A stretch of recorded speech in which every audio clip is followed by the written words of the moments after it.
বহু প্ৰতীক্ষাৰ অন্তত মুকলি হ'ল উত্তৰ গুৱাহাটী আৰু মাছখোৱা সংযোগী কুমাৰ ভাস্কৰ বৰ্মা দলংখন। আজি দিনৰ 1 বজাত ভাৰতবৰ্ষৰ প্ৰধানমন্ত্ৰী নৰেন্দ্ৰ মোদীয়ে উদ্বোধন কৰে এই নৱনিৰ্মিত দলংখন। আৰু এতিয়া নিশা হৈছে, কিন্তু ৰাইজৰ যেন উৎসাহ কোনো গুণেই কমা নাই। হিলদোল ভাঙি ঘৰৰ পৰা প্ৰতিজন ব্যক্তিয়ে ওলাই আহিছে আৰু তেওঁলোকে এটাই বিচাৰিছে যে এই ঐতিহাসিক ক্ষণৰ তেওঁলোকো সাক্ষী হ'ব।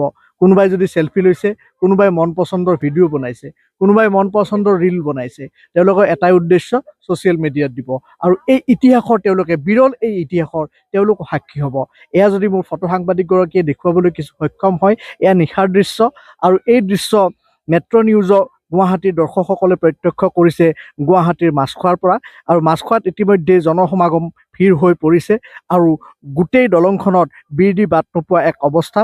আমি কিছু এতিয়া মনৰ ভাৱ জানিম কিছু এনেকুৱা ব্যক্তিৰ, যিসকল ব্যক্তিয়ে এই দলংখনত আহি উপস্থিত হৈছে আৰু দলংখনৰ পৰা তেওঁলোকে গুৱাহাটীৰ এই দলংখনত থিয় দি গুৱাহাটী তথা অসমৰ তথা এই মহাবাহুৰ যি নান্দনিক দৃশ্য, এই নান্দনিক দৃশ্য তেওঁলোকে উপভোগ কৰিছে। আৰু এফালে যদি এই দলংখনত আপোনালোকে থিয় দিয়ে, এফালে দেখাব আপোনালোকে উমানন্দ আৰু আনফালে দেখিব কামৰূপ কামাখ্যা থকা নীলাচল পাহাৰ। এয়া আমি এগৰাকী বাইদেউৰ ওচৰলৈ গৈছোঁ। বাইদেউ ক'ৰ পৰা আহিছে? মোৰ ঘৰ শিলপুখুৰী। কেনেকুৱা লাগিছে ইয়াত আহি?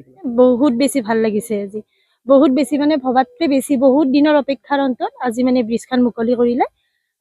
আপোনাৰ মানে ধৰক অসমৰ বাহিৰৰ পৰা যদি কোনোবা মানুহ ধৰক গুৱাহাটীখন চাম বুলি আহে, তেতিয়া মানে বিনা দ্বিধা ইয়াত আহি মানে থিয় দিলে গুৱাহাটীখনত ধৰক সেইটো চাইডে এখন আছে শক্তিপীঠ, এইটো চাইডে এখন আছে শক্তিপীঠ, দুয়োখনে দৰ্শন কৰিব পাৰিব।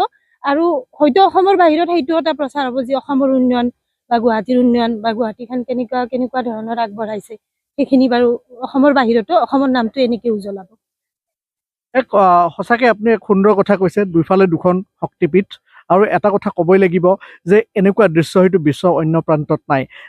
লগতে আপুনি অসমৰ দৰ্শকসকলক কি ক'ব, অসমৰ ৰাইজক কি ক'ব, ভাৰতবৰ্ষৰ তথা বিশ্বৰ মানুহবিলাকক আপুনি কি এটা বাৰ্তা প্ৰেৰণ কৰিব আজিৰ তাৰিখত? হয়, অসমৰ বাহিৰৰ মানুহখিনিক এইটোৱে ক'ম, ধৰক বাহিৰৰ বহুত জেগাত মানে এইটো নাজানে অসমখনৰ বিষয়ে, ইমানখিনি নাজানে অসমখনৰ উন্নয়ন, অসমখন কেনেকুৱা জেগা। কিছুমান জেগাততো এতিয়াও ভাবে যে অসমখন এতিয়াও মানে ধৰক জংঘল বা উগ্ৰপন্থী এনেকুৱা এটা সেই জেগা বুলিয়ে ভাবে।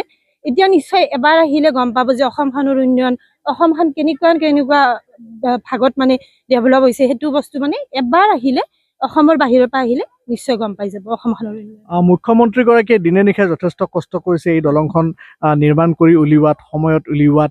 এই ক্ষেত্ৰত মুখ্যমন্ত্ৰীগৰাকীক কি ক'ব? মুখ্যমন্ত্ৰীকতো বহুত বহুত বহুত ধন্যবাদ দিম। মানে ধৰক যিখিনি মানে আমি ইমান বছৰ, এতিয়াতো ধৰক এখেতৰ এতিয়া 5 বছৰ কমপ্লিট হ'ল, যিখিনি মানে এই 5 বছৰ তেখেতে উন্নয়ন কৰিছে, যিখিনি মানে যোনে যি নকওক, গুৱাহাটীখন বুলিয়ে নকওঁ, গাঁও ভূঁই যিখিনি ভিতৰ অঞ্চল বা বিশেষকৈ আমি গুৱাহাটীখনত চাওক, আমি ইয়াতে থাকোঁ।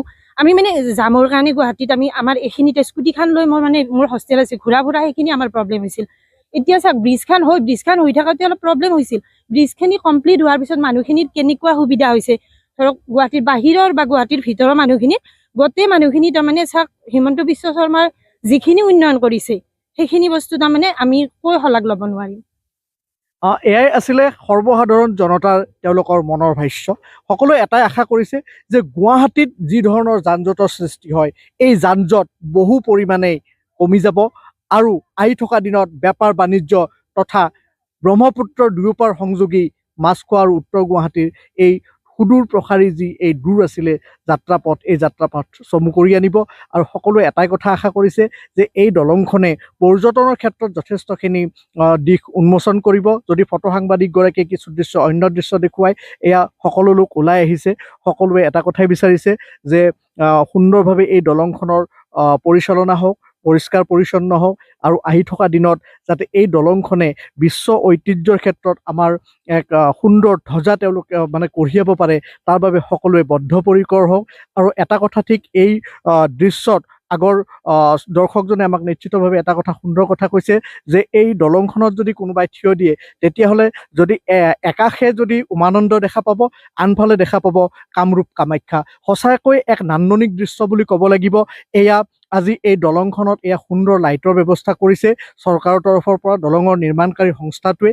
আৰু এই ৰংচঙীয়া যি এই দলংখন সদায় ৰংচঙীয়া হৈ থাকক, অসমৰ মানুহৰ মন সদায় এনেদৰে ৰংচঙীয়া হৈ থাকক, আৰু আহি থকা দিনত যাতে এই দলংখনে আমাৰ বেপাৰ বাণিজ্যকে আদি কৰি যদি ইতিহাসত যাতে সকলোৱে যাতে এক নিজৰ সুকীয়া পৰিচয় দাঙি ধৰিব পাৰে অসমীয়া বুলি, গৌৰৱান্বিত অসমীয়া বুলি, এয়াই সকলোৱে আশা কৰিছে। আমি অন্য কিছু দৃশ্যলৈ যাম। এগৰাকী আমি দৰ্শক দেখিছোঁ, তেওঁলোক আহিছে। দাদা, কি ক'ব এই ক্ষেত্ৰত? তেওঁলোকে কেমেৰাৰ সন্মুখত তেওঁলোক আহিব খোজা নাই। আমি অন্য এগৰাকীলৈ গৈছোঁ। দাদা, কি ক'ব? বৰ ধুনীয়াকৈ ফুৰি বহুত ভাল পাইছোঁ। এনেকুৱা এটা যে হৈছে বহুত আনন্দিত। হ'ব লাগিছিলে বহুত দিনৰ আগতেই, কিন্তু বহুত লেটকৈও হৈছে। তাকে আমাৰ মামাক এটা শুভেচ্ছা দিছোঁ আৰু আমাৰ ফালৰ পৰা। আপুনি ক'ত থাকে দাদা? মই বামুণী মৈদামত থাকোঁ। আপুনি যথেষ্ট দৰ্শকসকল, আমি এটা কথা ক'ব লাগিব, এই দাদা বামুণী মৈদামত থাকে। এই স্থানৰ পৰা বামুণী মৈদাম যথেষ্ট দূৰ, যথেষ্ট মানে যান জঁট থাকে, কিন্তু এই যান জঁটকো নেওচি তেওঁ আহি এই দলংখনত উপস্থিত হৈছেহি। ইতিহাসৰ এক সাক্ষী তেওঁ হ'ব খুজিছে। কি ক'ব এই ক্ষেত্ৰত? এক সুন্দৰ পৰিৱেশ বুলি ক'ব। সুন্দৰ পৰিৱেশ। এনেকুৱা পৰিৱেশ আমি আচলতে বহুত দিনৰ আগতেই পাব লাগিছিলে। এতিয়া প্ৰায় আমাৰ আধা বয়সেই গুচি গ'ল, কিন্তু আৰু অলপ আগত পঢ়ালে বহুত ভাল লাগিল হ'লে। আপোনাৰ জীৱনত আগতে এনেকুৱা দৃশ্য দেখিছেনে? নাই নাই, এই প্ৰথম পাইছোঁ। এই প্ৰথম গুৱাহাটীত এনেকুৱা এখন ব্ৰহ্মপুত্ৰৰ ওপৰত যে এনেকুৱা ডাবুল ব্ৰিজ হৈছে, বহুত আনন্দিত। সেইকাৰণে মানে কি ক'ম, আৰু চৰকাৰক অলপ শুভেচ্ছা দিছোঁ আমাৰ ৰাইজৰ ফালৰ পৰা।